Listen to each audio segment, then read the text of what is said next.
पहाड़ों में जैसे ही बारिश ज्यादा हुई वैसे ही भूस्खलन होने लगता है। अभी भी यही हो रहा है।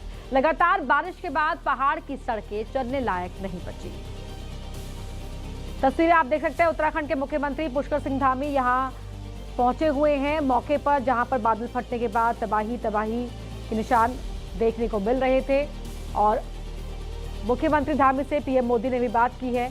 रेस्क्यू ऑपरेशन किस तरह से आगे चलाए जा रहे हैं उन पर बेहद पैनी नजर पीएम धामी की बनी हुई है। और विनाश लीला के बाद अब रेस्क्यू ऑपरेशन और नदियां किस बहाव कितनी रफ्तार के साथ बह रही हैं, तमाम चीजों पर ये बारीकी से नजर उत्तराखंड के मुख्यमंत्री पुष्कर सिंह धामी ने भी बनाई हुई है। और साथ ही वो प्रधानमंत्री मोदी को भी इस हालात के मद्देनजर पूरी जानकारी दे रहे हैं। लगातार संपर्क बनाए हुए हैं। केंद्र की तरफ से भी हर संभव मदद का आश्वासन राज्य सरकार को दिया गया है। नदियों के जलस्तर है उसको यहाँ पर देखते हुए बढ़ते जलस्तर को रोकने के लिए क्या व्यवस्था की गई है, क्या इंतजाम किए जा रहे हैं, किस तरह से पानी को छोड़ा और पानी को बंद किया जा रहा है, उसकी पूरी जानकारी सीएम पुष्कर सिंह धामी यहाँ पर अधिकारियों से और टीम से हासिल कर रहे हैं। क्योंकि कुदरत के इस कोहराम के बाद उत्तराखंड में जो कल का दिन था वो 3 जगह पर कुदरत का ये सैलाब विनाश बनकर आया। और उसके बाद अब जोशियाड़ा ये पहुंचे हुए हैं सीएम पुष्कर सिंह धामी। उत्तरकाशी के जोशियाड़ा पहुंचे हुए हैं। बहुत बहाव उफान के साथ नदियां बह रही हैं और इसी उफान को देख रहे हैं किस तरह से यहाँ पर पानी को रोकने के, पानी को आगे छोड़ने के इंतजाम किए जा रहे हैं और राहत बचाव कार्य किस तरह से आगे बढ़ाए जा रहे हैं। क्योंकि मौसम को देखते हुए रेस्क्यू ऑपरेशन भी लगातार चैलेंजिंग बने हुए हैं। और अब अगले 5 दिन उत्तराखंड में भारी बारिश को लेकर अलर्ट जारी किया गया है।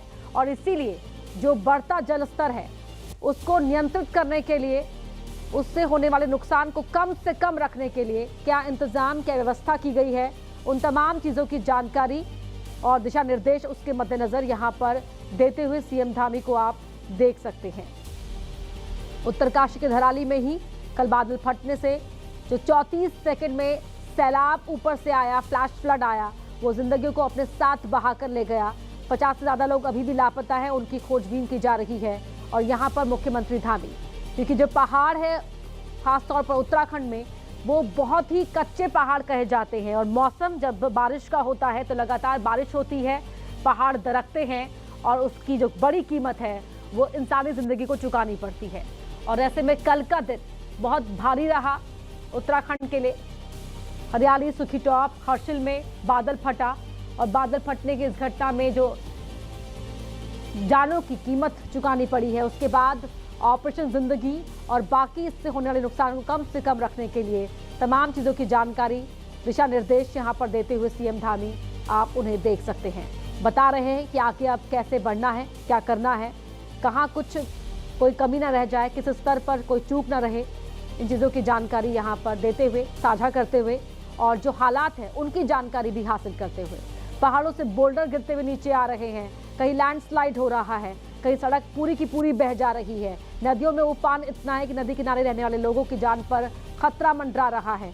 ऊपर से आ रहा सैलाब अपने साथ सब कुछ बहा कर ले जा रहा है, किसी को भी संभलने का मौका नहीं मिल रहा। और इसीलिए यहाँ पर जो हालात बेहद चैलेंजिंग बने हुए हैं, उन्हीं हालातों के मद्देनजर किस तरह से काम करना है प्रशासनिक अमले को, उसकी जानकारी, उसको लेकर जरूरी दिशा निर्देश यहाँ पर देते हुए सीएम धामी को आप देख सकते हैं। रेस्क्यू ऑपरेशन कैसे चलाए जा रहे हैं, कौन कौन सी टीम लगी हुई है, कहां पर किस चीज की आवश्यकता है।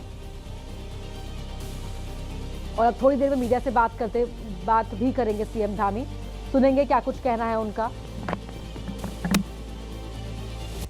जोशियाड़ा पहुंचे हुए हैं सीएम धामी और आपदा के बाद सरकार किस स्तर पर काम कर रही है।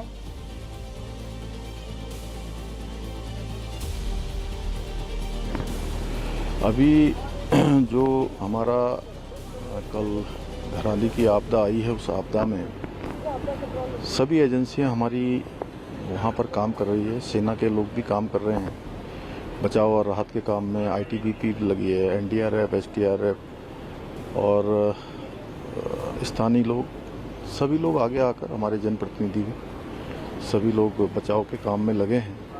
कल लगभग 130 के लगभग लोगों को रात को रेस्क्यू किया गया है और अभी लगातार खोजबीन जारी है। रास्ते में चूँकि काफ़ी ज़्यादा मौसम ख़राब होने के कारण से अनेक स्थानों पर मार्गों का जो संपर्क है वो कट गया है और कुछ पुल भी जो है क्षतिग्रस्त हो गए हैं।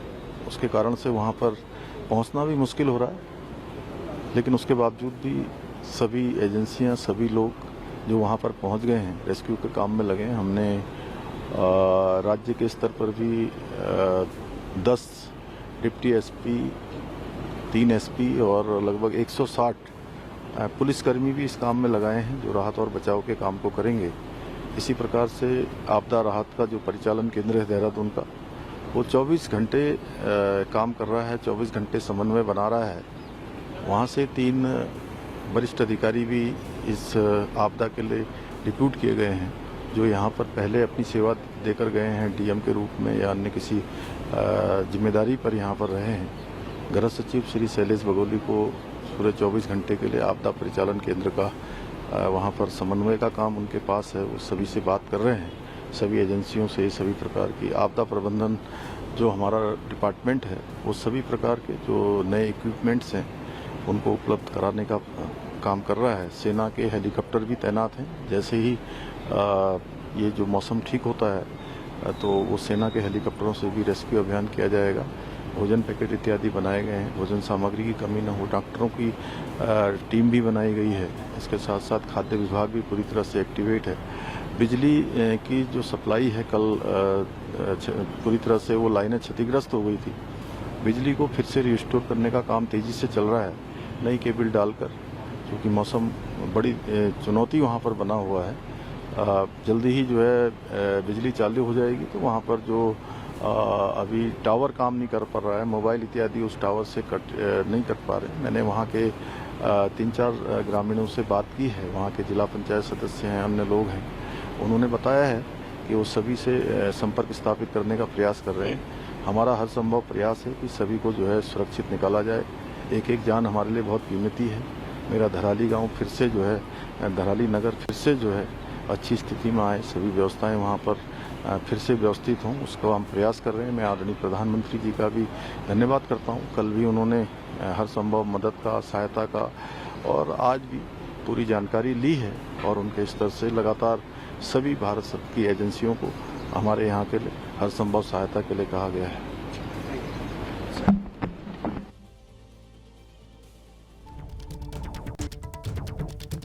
तो सुना आपने मुख्यमंत्री पुष्कर सिंह धामी को किस तरह से यहां पर 130 लोगों को बचाया गया। युद्ध स्तर पर राहत और बचाव कार्य जारी है। मेडिकल टीमें मुस्तैदी से लगी हुई हैं। कई इलाकों से संपर्क टूट गया है, बिजली बाधित हुई है। ऐसे में पावर रिस्टोरिंग का काम भी तेजी के साथ चलाया जा रहा है। जो रेस्क्यू ऑपरेशन है वो युद्ध स्तर पर यहां पर किया जा रहा है। 130 लोगों को कल बचाया गया। जो रास्ते हैं वो जगह जगह मार्ग बाधित हुए हैं, ऐसे में संपर्क टूट गया है। सड़कें बनाने का काम भी किया जा रहा है। सेना भी लगी हुई है, एसडीआरएफ, एनडीआरएफ, तमाम जो एजेंसियां हैं वो फिलहाल रेस्क्यू ऑपरेशन को युद्ध स्तर पर अंजाम देने में लगी हुई है। हालात पर राज्य सरकार की बारीक नजर है। हर मोर्चे पर यहां पर काम किया जा रहा है।